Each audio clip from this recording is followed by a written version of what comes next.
रात के करीब 12 बजे का वक्त था। गर्मियों की रातें थीं और मैं अपने कमरे में सो रही थी। अचानक मेरे कमरे के दरवाजे पर दस्तक हुई। पहले तो मैं थोड़ा डर गई, लेकिन फिर सोचा शायद मेरा भाई ही होगा, क्योंकि घर में मेरे और भाई के अलावा कोई और नहीं था। मैंने उठकर दरवाजे की ओर कदम बढ़ाए। दरवाजा खोलते ही मैंने बाहर झांका, लेकिन वहां कोई नहीं था। मैंने सोचा शायद ये मेरा वहम होगा। मैं वापस बिस्तर पर लेटने लगी। अचानक दरवाजे पर फिर से पहले से भी ज्यादा जोर की दस्तक हुई। मैंने कांपती हुई आवाज में पूछा, कौन है? लेकिन कोई जवाब नहीं आया। डरते हुए मैंने दोबारा दरवाजा खोला और वहां मेरा भाई खड़ा था।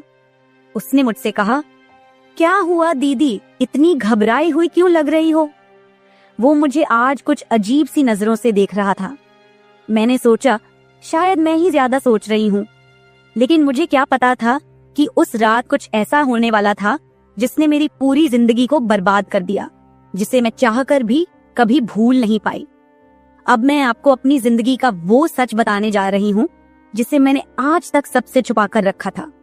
यह सच ऐसा है जो मेरी हर रात की नींद और हर दिन का सुकून छीन ले गया। इसे सुनने के बाद शायद आपकी रूह कांप उठेगी। दोस्तों, कहानी सुनने से पहले दिल थाम कर बैठिएगा, क्योंकि कहानी बहुत ही खतरनाक होने वाली है। अगर चैनल पर पहली बार आए हैं तो चैनल को सब्सक्राइब जरूर कर लीजिएगा। तो चलिए कहानी शुरू करते हैं। मेरी उम्र 20 साल हो चुकी थी और मैंने नया नया जवानी की दहलीज पर कदम रखा था। मैं कॉलेज में सेकेंड ईयर की पढ़ाई कर रही थी। उन दिनों गर्मी का मौसम था और हमें कॉलेज से छुट्टियां मिल गई थीं। रोज की तरह आज भी पूरे घर की सफाई करने के बाद मैं अपने बिस्तर पर आराम कर रही थी। थकान से चूर होकर ऐसा लग रहा था जैसे पूरा बदन अकड़ गया हो। मैं अपने बिस्तर पर लेटकर सुकून पाने की कोशिश कर रही थी और हाथों से अपने सिर की मसाज कर रही थी। अचानक मेरा भाई राहुल मेरे कमरे में आया और दरवाजा बंद करके कहने लगा, क्या हुआ दीदी, तबीयत तो ठीक है? मैंने कहा, क्या भाई, मम्मी सारा काम मेरे सर पर डालकर चली जाती हैं। कॉलेज की छुट्टियां क्या हुई, सारे घर की जिम्मेदारी मुझ पर आ गई है। ऊपर से काम वाली बाई भी छुट्टी पर है। मुझसे नहीं होते ये घर के काम। मेरी बात सुनकर वह मेरे पास आकर बैठ गया और कहने लगा, मेरी प्यारी बहन, कोई बात नहीं, मैं अभी तुम्हारे लिए दूध लेकर आता हूँ, उसे पियोगी तो सुकून मिल जाएगा। राहुल की बात सुनकर मैं मुस्कुरा दी और कहा, बस तुम खाना बाहर से ले आना, मैं थोड़ी देर सोऊंगी तो मेरी तबीयत कुछ बेहतर हो जाएगी। राहुल कमरे से निकल गया। कुछ देर बाद ठंडे दूध के गिलास के साथ वह वापस आया। मुझे उस पर बहुत प्यार आया। दुनिया में बहुत कम ही ऐसे भाई होते हैं जो अपनी बहनों का इतना ख्याल रखते हैं। मैं उसे ढेर सारा आशीर्वाद देने लगी और उसका लाया हुआ दूध पीने लगी। दूध पीने के बाद मैं अपने बिस्तर पर लेट गई। राहुल कहने लगा, चलो दीदी, मैं तुम्हारा सिर दबा देता हूँ, तुम सो जाओ। वह मेरे पास बैठ गया और अपने हाथों से मेरा सिर दबाने लगा। उसके हाथों से मुझे सुकून मिलने लगा और मेरे सर का दर्द भी कम हो गया था। मैं आंखें मूंद कर लेट गई और कुछ ही देर में मैं गहरी नींद सो गई। मुझे कोई भी होश नहीं था कि मैं कितने घंटे तक सोती रही। जब मेरी आंख खुली तो मैंने घड़ी पर टाइम देखा। रात के 9 बज चुके थे। शायद थकावट की वजह से मुझे वक्त का एहसास ही ना हुआ। मम्मी और पापा भी ऑफिस से वापस आ चुके थे। मुझे कुछ भी समझ नहीं आ रहा था और मेरा पूरा शरीर दर्द कर रहा था। मैं बिस्तर से उठकर बाथरूम जाने लगी। तभी मुझे चक्कर आ गए। मुझे ऐसा लग रहा था जैसे सब कुछ घूम रहा हो और अगर दीवार का सहारा नहीं लिया होता तो शायद गिर जाती। खुद को संभालते हुए मैं फ्रेश होकर बाहर आई। देखा कि सभी खाने के टेबल पर बैठे हुए थे और मेरे आने का इंतजार कर रहे थे। मैं जाकर आराम के साथ कुर्सी पर बैठ गई। मेरी हालत काफी खराब हो चुकी थी और थकावट से मेरा पूरा बदन दर्द कर रहा था। राहुल ने देखा कि मैं थकी हुई हूँ तो तुरंत मम्मी से कहने लगा, मम्मी देखिए, अंजलि दीदी पर काम का बोझ थोड़ा कम डाला करे। अरे, अगर काम वाली नहीं आ रही तो उसकी जगह किसी और को रख ले। यह बेचारी सारा दिन काम करके थक जाती है। देखें तो इसकी रंगत भी पीली पड़ चुकी है। वाकई में मेरी हालत दिन ब दिन खराब होती जा रही थी। मम्मी और पापा दोनों ही काम करते थे, क्योंकि सिर्फ पापा की जॉब से घर का खर्चा चलना मुश्किल था। साथ ही हमारी पढ़ाई का खर्च भी काफी था, इसलिए मम्मी भी उसी कंपनी में काम करती थी जहां पापा। हम दोनों भाई बहन कॉलेज जाते थे, लेकिन गर्मी के मौसम में छुट्टियां होने की वजह से घर पर ही थे। मैंने एक बात नोटिस की थी कि पिछले कुछ हफ्तों से राहुल मेरे कुछ ज्यादा ही करीब होने लगा था। जब से मुझे कॉलेज से छुट्टियां मिली थीं, तब से वह मेरा कुछ ज्यादा ही ख्याल रखने लगा था। अगर मैं घर का कोई काम करती तो वह आकर मदद करने लगता। कभी कभी काम करते वक्त मुझे थकावट महसूस होती तो वह मुझे आराम से बिठाकर मेरा सिर दबा देता। जब मैं उसे मना करती तो वह हंसते हुए कहता, नहीं दीदी, तुम बहुत काम करती हो, अब मेरा हक बनता है कि तुम्हें सुकून दो। मैं उसे रोक नहीं पाती और चुपचाप लेटी रहती। लेकिन एक रात जो हुआ, उससे मेरे होश उड़ गए थे। क्या राहुल कभी ऐसा कर सकता था? मैं अपने कमरे में सो रही थी। आधी रात के करीब मुझे महसूस हुआ कि जैसे कोई मेरे कमरे में आकर खड़ा हो गया हो। धीरे धीरे वह बिस्तर के पास आ रहा हो और मैं सोते हुए भी महसूस कर सकती थी कि कुछ अजीब हो रहा है। मुझे तुरंत झटका सा लगा और मैंने आंखें खोल दी। कमरा पूरी तरह से अंधेरे में डूबा हुआ था और जब मैंने उठकर देखा तो अंदर कोई नहीं था। बस कमरे का दरवाजा थोड़ा सा खुला हुआ था और मुझे याद था कि मैं हमेशा सोने से पहले दरवाजा बंद करके सोती थी। तो फिर वह कैसे खुला था? मैं चुपचाप उठकर दरवाजे को लॉक करने लगी। फिर से बिस्तर पर जाकर सोने की कोशिश की, लेकिन जैसे ही मेरी आंखें बंद हुईं, मुझे फिर से कुछ कदमों की आहट सुनाई दी, जैसे कोई बिस्तर के पास आकर बैठा हो। और फिर मुझे लगा जैसे कोई मेरे पास आकर अपना हाथ बढ़ा रहा हो। मैंने पलटकर देखा, लेकिन कोई नहीं था। मेरी धड़कन तेज हो गई थी और मुझे घबराहट होने लगी थी। मैंने घबराते हुए कमरे की लाइट ऑन की और दरवाजा खोलकर बाहर झांका, लेकिन वहां कोई नहीं था। आज से पहले ऐसा कभी नहीं हुआ था जो अब हो रहा था। मुझे प्यास लगी तो मैं कमरे का दरवाजा खोलकर बाहर निकली। उसी वक्त राहुल भी अपने कमरे से बाहर निकला। मुझे देखकर उसने पूछा, क्या बात है, आप अभी तक जाग रही हैं? मैंने जवाब दिया, कुछ नहीं, बस ऐसा महसूस हुआ जैसे कमरे में कोई मौजूद हो। पानी पीकर मैं दोबारा कमरे में आई और पीछे पीछे वह भी आ गया। उसने कहा, आपको डरने की जरूरत नहीं है। अगर आपको डर लग रहा है तो मैं आपके पास सो जाता हूँ। मैंने उसे मना किया, नहीं, तुम्हें परेशान होने की जरूरत नहीं है, जाओ और आराम करो। लेकिन वह जिद करने लगा कि मैं आपको अकेला किसी भी हाल में नहीं छोड़ सकता। आपकी तबीयत खराब हो सकती है, मैं आपको तकलीफ में नहीं देख सकता। आप सो जाएं, मैं यही सो जाता हूँ। आखिरकार उसकी जिद के आगे मुझे झुकना पड़ा। मैं बिस्तर पर लेट गई और उसने भी सोफे पर तकिया रखा और मेरे पास में ही सो गया। लेकिन उस रात मुझे ऐसा महसूस हुआ जैसे कोई मेरी ओर काफी देर तक ध्यान से देखता रहा हो। उसने मेरे बालों को सहलाया, मेरे चेहरे पर उंगलियां फेरी और मैं सो रही थी। अगली सुबह जब मैं उठी तो मेरा मूड बड़ा अजीब था, लेकिन जब मैंने अपने आप पर गौर किया तो मैं हैरान रह गई। शुक्र था कि मैंने अपने आप को दुपट्टे से ढक रखा था। मेरी कमीज बेतरतीब हो चुकी थी। मुझे हैरत हुई क्योंकि आज से पहले मैं कभी इस तरह आराम से नहीं सोई थी। आज मैं बहुत खुश महसूस कर रही थी, न जाने क्या वजह थी। मैंने अपने भाई की तरफ देखा तो वह भी बहुत खुश था। मैंने उसको पूछा, तुम आज इतने खुश क्यों हो? तो कहने लगा, जिसको आप जैसी बहन मिल जाए वो क्यों ना खुश हो। घर के सारे काम निपटाकर जब मैं बैठी तो राहुल तेल लेकर मेरे पास आ गया। कहने लगा, अंजलि दीदी, आप अपने बाल खोल दे, मैं आपके सर में मालिश कर देता हूँ। मुझे उसकी हरकतें कुछ अजीब लग रही थीं। मैंने कहा, ये तुम्हारा काम नहीं है, जाओ अपनी पढ़ाई करो, मुझे मालिश की जरूरत नहीं है। मगर उसने मेरी बात नहीं मानी और खुद ही मेरे बालों से कैचर उतार कर कहने लगा, आप नखरे मत किया करो, किस्मत वालों को ही ऐसे भाई मिलते हैं। जब आपका भाई आपके खूबसूरत रेशमी बालों में मसाज करना चाहता है तो आपको क्या समस्या हो सकती है? आ जाइए, मैं आपके सर की मसाज कर देता हूँ, आपको बहुत सुकून मिलेगा। वह मुझे उठाकर कमरे में ले गया। मैं बेड पर तकिया रखकर लेट गई। मेरे बाल बेड से नीचे लटक रहे थे। वह मेरे सरहाने बैठकर मेरे बालों की मसाज करने लगा। राहुल मुझसे 3 साल छोटा था, मगर मुझे नाम से बुलाता था। कहता, आप इतनी प्यारी हैं कि आपको देखकर दिल करता है कि आप हमेशा इसी तरह मुस्कुराती रहें और मैं आपका लाभ उठाता रहूं।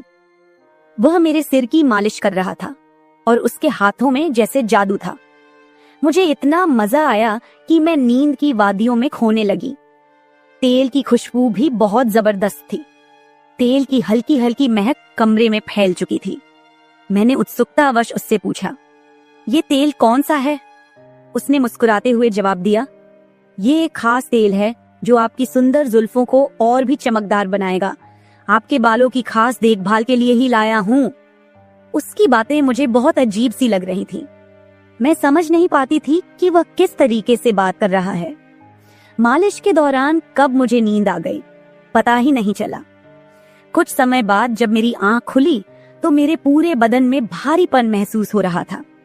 ऐसा लगा रहा था जैसे किसी ने मुझ पर बहुत ज्यादा वजन रख दिया हो।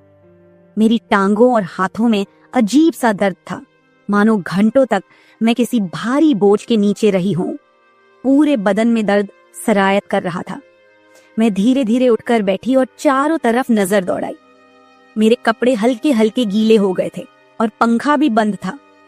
कमरे में गर्मी का एहसास हो रहा था। मैंने चक्कर खाती हालत में बेड से नीचे कदम रखा, मगर पैरों में जैसे जान नहीं थी। मैंने अपने भाई को देखा जो शांत और सामान्य नजर आ रहा था। लेकिन यह सब क्या हो रहा था?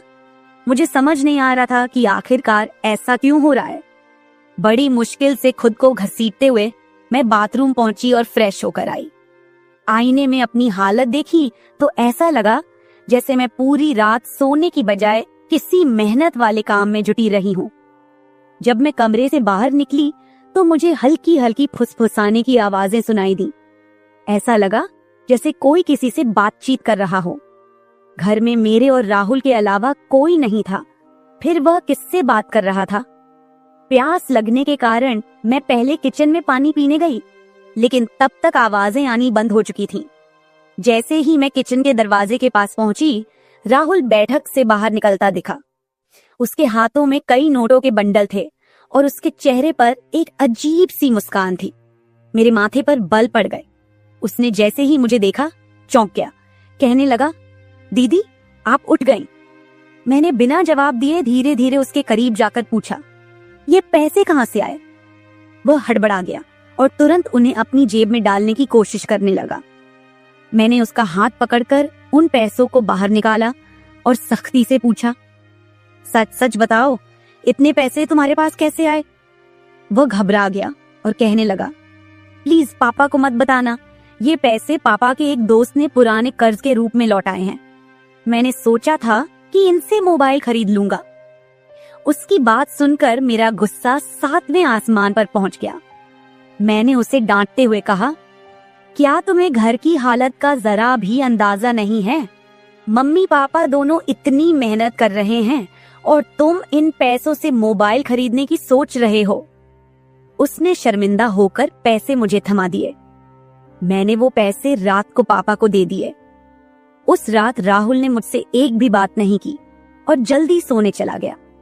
मैं अगले दिन किचन में काम कर रही थी जब राहुल अपने दोस्तों के साथ घर में दाखिल हुआ। मैं जितनी हैरान होती उतना ही कम था, क्योंकि वह अपने दोस्तों को सीधा लाउंज में ही ले आया था।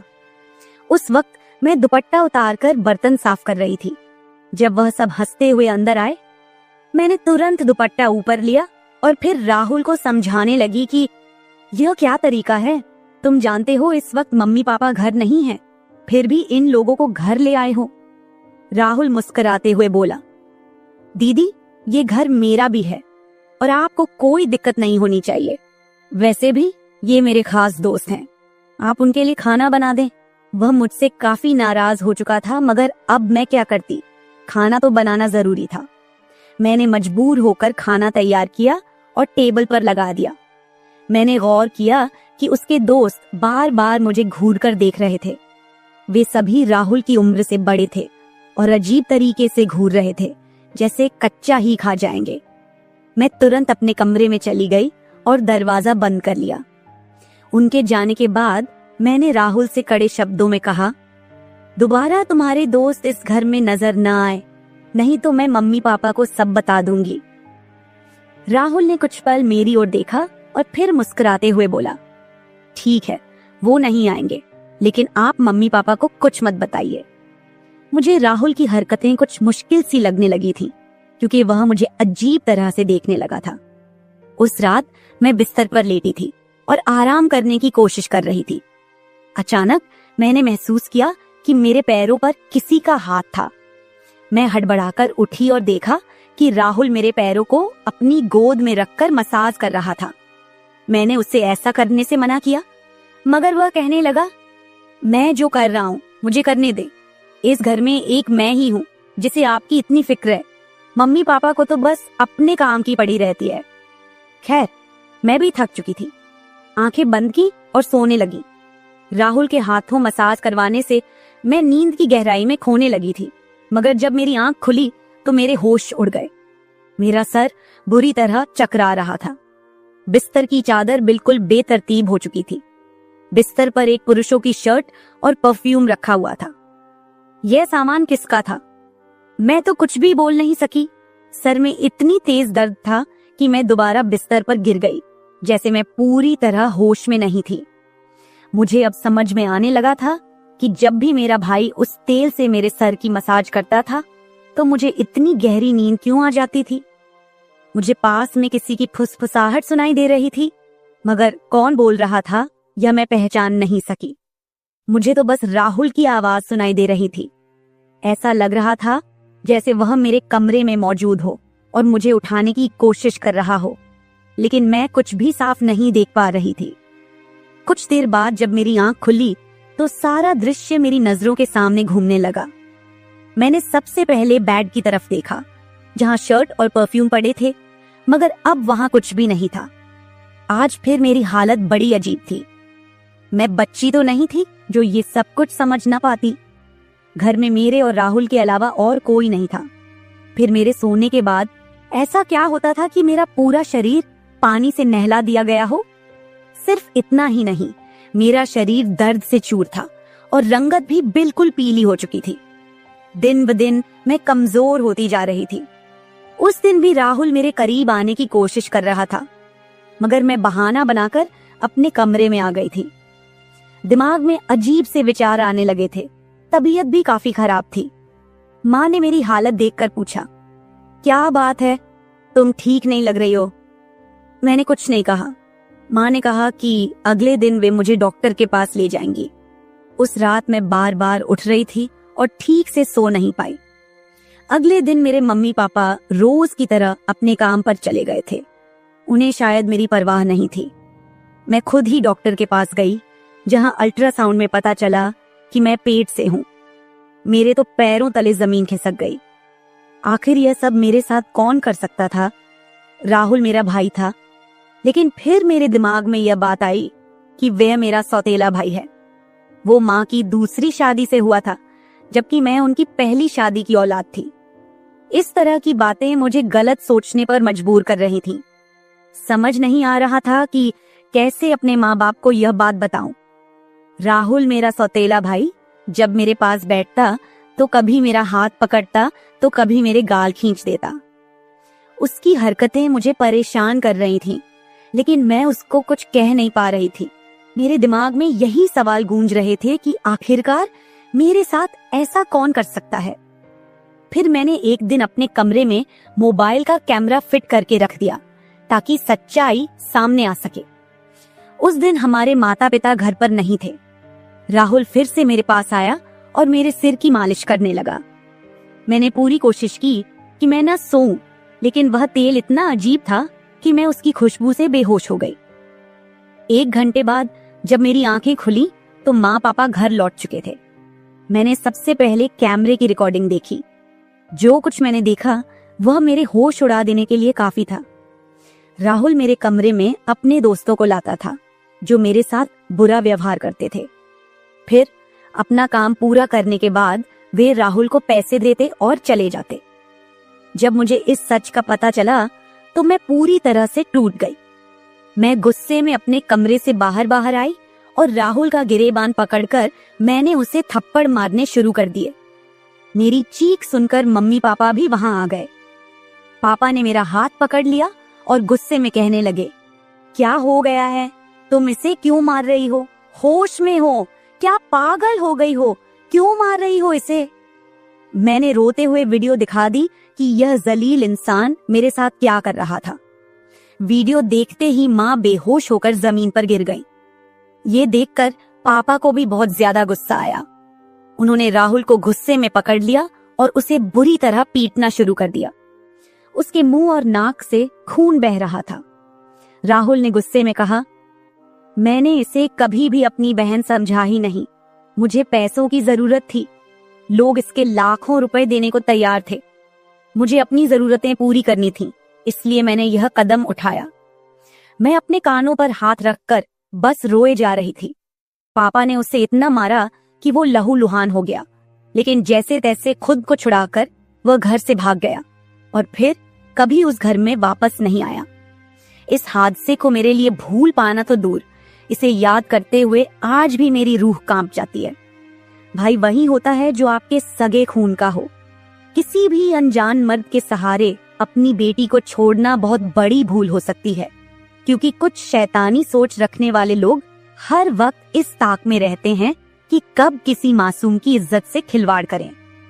मेरी वीडियो देखने वाले सभी दर्शकों को यही गुजारिश है कि अपनी बहन बेटियों को कभी भी किसी अनजान मर्द के सहारे उन्हें अकेला न छोड़े और बेटियों की सिर्फ परवरिश मत कीजिए, उन्हें आत्मनिर्भर और आत्मरक्षक बनना सिखाइए।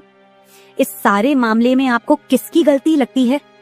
हमारे माँ बाप की, जिन्होंने पैसा कमाने के चक्कर में हमारे ऊपर कभी ध्यान ही नहीं दिया, या फिर मेरी, जो अपने सौतेले भाई पर सरगे से भी ज्यादा भरोसा करती थी, या फिर इस समाज की, जो बेटियों को कमजोर और बेबस मानता है। आपकी राय मेरे लिए बहुत मायने रखती है। कमेंट बॉक्स में जरूर बताएं कि इस पूरे मामले में आप किसे गलत मानते हैं। मैं अपनी कहानी आपके साथ इसलिए साझा कर रही हूँ ताकि यह किसी और के लिए एक सीख बन सके। यह सिर्फ एक घटना नहीं है, बल्कि एक चेतावनी है कि हम सबको सतर्क रहना चाहिए। अगर आपको मेरी यह कहानी पसंद आई और आप मानते हैं कि इसे सुनकर कोई और भी जागरूक हो सकता है, तो इसे शेयर जरूर करें। अगर आप ऐसी और भी कहानियां सुनना चाहते हैं जो मनोरंजन के साथ एक संदेश भी दें, तो मेरे चैनल को सब्सक्राइब जरूर करें। बेल आइकॉन दबाना मत भूलिएगा ताकि आपको मेरी हर नई कहानी समय पर मिल सके। कल फिर मिलते हैं एक नई कहानी के साथ। धन्यवाद। हेलो दोस्तों, आज की कहानी मेरे और मेरे ससुर जी के रिश्ते के बीच की है। मेरा नाम कामिनी है और मेरी उम्र अभी 26 साल है। मैं काफी खूबसूरत हूँ। मैंने अपनी बॉडी को पूरा फिट रखा हुआ है क्योंकि मैं रोजाना एक्सरसाइज करती हूँ। मेरी शादी को 7 साल हो चुके हैं। मेरे मम्मी पापा ने गरीबी की वजह से मेरी शादी कम उम्र में ही एक अमीर लड़के से करवा दी, लेकिन वो लड़का अक्सर बीमार रहता था। उसके हार्ट में कोई प्रॉब्लम थी। मैं अपनी शादी से ज्यादा खुश नहीं थी, पर मेरे पति मुझसे बहुत ज्यादा प्यार करते थे। अब मेरी शादी को 2 साल हो चुके थे, लेकिन अभी तक कोई भी बच्चा नहीं हुआ था। हमारे घर में मैं, मेरे पति और ससुर जी थे। हम तीनों ही बहुत प्यार से रहते थे। मेरे ससुर जी की उम्र 45 से 50 साल की होगी, लेकिन वो काफी जवान दिखते हैं क्योंकि उन्होंने अपने शरीर को पूरा फिट रखा हुआ है। फिर एक दिन मेरे पति की तबीयत ज्यादा खराब हो गई और उनकी मृत्यु हो गई। मेरे सामने मानो दुखों का पहाड़ टूट पड़ा हो। अब मैं एक विधवा हो चुकी थी। धीरे धीरे मेरे पति को गुजरे काफी समय हो गया था। अब मेरे ससुर जी और मैं दोनों ही घर में रहते थे। मैं बहुत ही उदास रहने लगी थी, लेकिन मेरे ससुर जी मुझे बहुत समझाते थे कि कामनी, अब जो होना था वो हो गया है, इतनी टेंशन मत लो, तुम भी बीमार हो जाओगी। मैं तो कहता हूँ कि तुम दोबारा से शादी कर लो, अभी तुम्हारी उम्र ही क्या है। पर साथ ही साथ वो मुझे अजीब सी नजरों से देखते थे। फिर मैं अपना घर चलाने के लिए जॉब करने लगी क्योंकि मेरे घर में अब कमाने वाला कोई नहीं बचा था। मैं दिन भर ऑफिस में रहती और शाम के 7 बजे तक घर आती। ससुर जी का बिजनेस ठीक ठाक चलता था, पैसों की कुछ खास चिंता नहीं थी। फिर भी मैं सोचती हूँ कि खाली घर पर बैठकर क्या करूंगी, इसलिए जॉब करती हूँ और थोड़ा दिल भी बहल जाता है और टाइम पास भी हो जाता है। अब मेरे पति को गए हुए बहुत दिन हो चुके थे, इसलिए मैं उनकी मृत्यु के सदमे से थोड़ा थोड़ा बाहर निकल रही थी। ऑफिस की सहेलियों ने मुझे बहुत समझाया कि तुम शादी कर लो। मेरी एक बहुत अच्छी सहेली है, हम दोनों साथ साथ ऑफिस जाती हैं।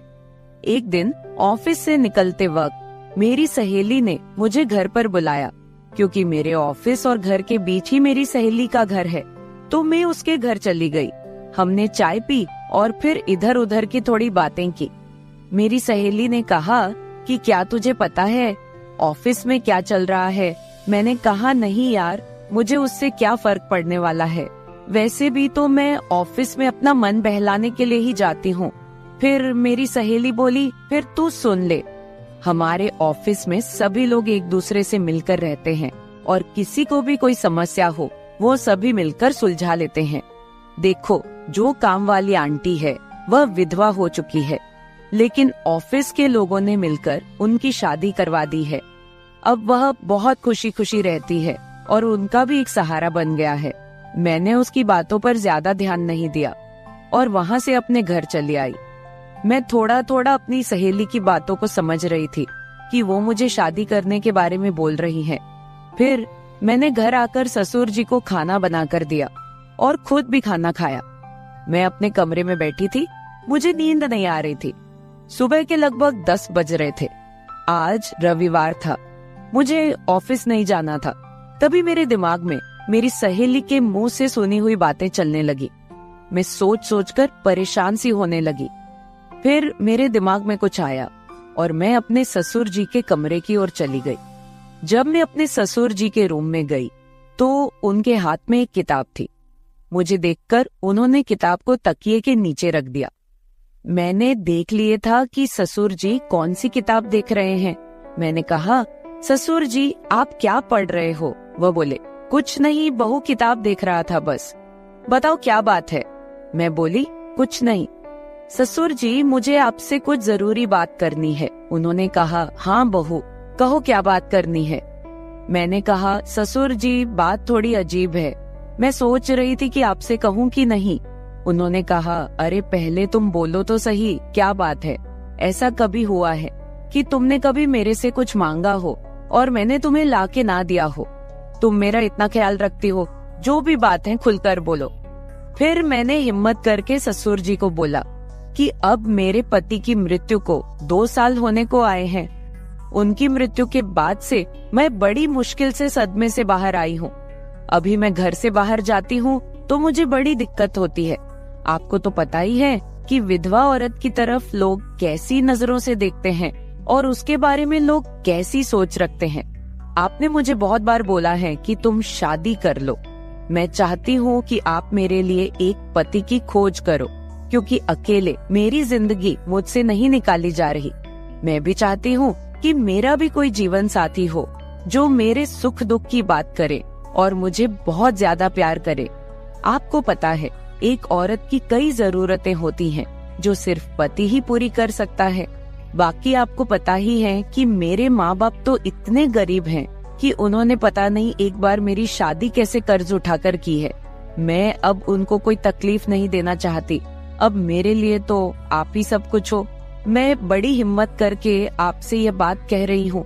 मुझे विश्वास है कि आप मेरे लिए कुछ अच्छा ही करोगे। उसके बाद ससुर जी ने मुझे अपने पास बैठा लिया और मेरे साथ कुछ बातें करने लगे और मेरे सुख दुख को बांटने लगे। फिर ससुर जी मुझसे बोले, बहू, जिस चीज की तलाश तुम बाहर से कर रही हो वो चीज तुमको घर में ही मिल सकती है। अगर तुम चाहो तो मैं तुम्हारी सभी जरूरतों को पूरा कर सकता हूँ। ससुर जी की बात सुनकर तो मेरे होश ही उड़ गए। मैंने बोला, ससुर जी, मैं तो आपकी बेटी सामान हूँ, आप ये सब कैसे सोच सकते हैं? ससुर जी बोले, देखो बहू, तुम्हें पता है तुम्हारी सासू माँ की मृत्यु के बाद से मैं अकेला ही जिंदगी बीता रहा हूँ। और जब से तुम्हारे पति की मृत्यु हुई है तुम भी अकेले जिंदगी बिता रही हो। अगर तुम्हारा इरादा हो तो हम दोनों का अकेलापन दूर हो जाएगा और हम दोनों एक दूसरे के सहारे जिंदगी बिता लेंगे और बाहर किसी को कुछ भी पता नहीं चलेगा। बाकी मेरे जाने के बाद ये सारी प्रॉपर्टी भी तो तुम्हारी ही है और इस प्रॉपर्टी को संभालने वाला भी तो कोई चाहिए। बाकी लोगों की टेंशन मत लो, वो तो जब तुम विधवा की जिंदगी जी रही हो तब भी बातें करते थे और अब भी बातें करेंगे। सच कहूँ तो बहू, मैं तो उसी वक्त तेरा दीवाना हो गया था जब मैंने तुम्हें पहली बार देखा था। फिर मैंने ससुर जी को बोला कि मैं सोचकर बताती हूँ। अगली सुबह मैं उठी और खाना बनाने लगी। अगले दिन मैं ऑफिस नहीं गई, मैं किचन में खाना पका रही थी। तभी ससुर जी किचन में आए और बोले, बहू आज ऑफिस नहीं जा रही हो क्या? मैंने कहा, नहीं आज नहीं जा रही हूँ, आज मैंने ऑफिस से छुट्टी ले ली है। आप कहीं जाने वाले थे, गए नहीं क्या? वो बोले, नहीं आज मेरी तबीयत ठीक नहीं है, मैंने सोचा कि आज घर रहकर आराम कर लेता हूँ।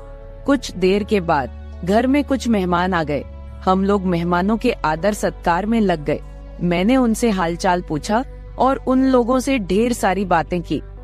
मेहमान के रूप में मेरे चाचा और चाची जी आए हुए थे। जब मैं मेहमानों से बातें कर रही थी तभी ससुर जी बाहर घूमने चले गए। उनकी आदत है कि जब वह घर पर रहते हैं तो वह खेतों की तरफ घूमने चले जाते हैं। फिर थोड़ी देर के बाद मेरे चाचा चाची भी खाना खाकर चले गए। दोपहर के 1 बजे का समय हो चुका था। मेरे दिमाग में ससुर जी की बातें घूम रही थी। मैं सोच रही थी कि इस अकेलेपन के साथ मैं सारी जिंदगी कैसे बिताऊंगी। मैं ससुर जी के साथ रहूंगी तो हो सकता है कि हमारा कोई बच्चा भी हो जाए। और ससुर जी की बात सही है, उनके जाने के बाद उनकी सारी प्रॉपर्टी भी तो मेरी ही है। मुझे ससुर जी की बातें काफी हद तक सही लग रही थी। फिर मैंने ससुर जी को कॉल किया और बोली, ससुर जी खाना तैयार हो गया है, आकर खाना खा लीजिए। इस पर वह बोले, मैं अभी बाहर हूँ और मुझे थोड़ा टाइम लगेगा। मैंने कहा ठीक है, मैं जरा बाहर जा रही हूँ तो देर शाम तक वापस आऊंगी, क्योंकि मैंने मार्केट शॉपिंग करने के लिए जाना था। फिर मैं मार्केट चली गई और वहाँ से अपने लिए और ससुर जी के लिए कुछ कपड़े खरीद कर लाई। जब मैं घर पहुँची तो शाम के 7 बज चुके थे। ससुर जी अपने कमरे में सो रहे थे। मैंने ससुर जी को उठाया और वो नहाने चले गए। अब चारों तरफ शांति हो चुकी थी। शाम के 8 बज चुके थे। फिर मैं ससुर जी के पास गई और उनको वो सब बातों के लिए हाँ बोल दी जो उन्होंने मुझे कही थी। ससुर जी मेरी हाँ सुनते ही खुश हो गए।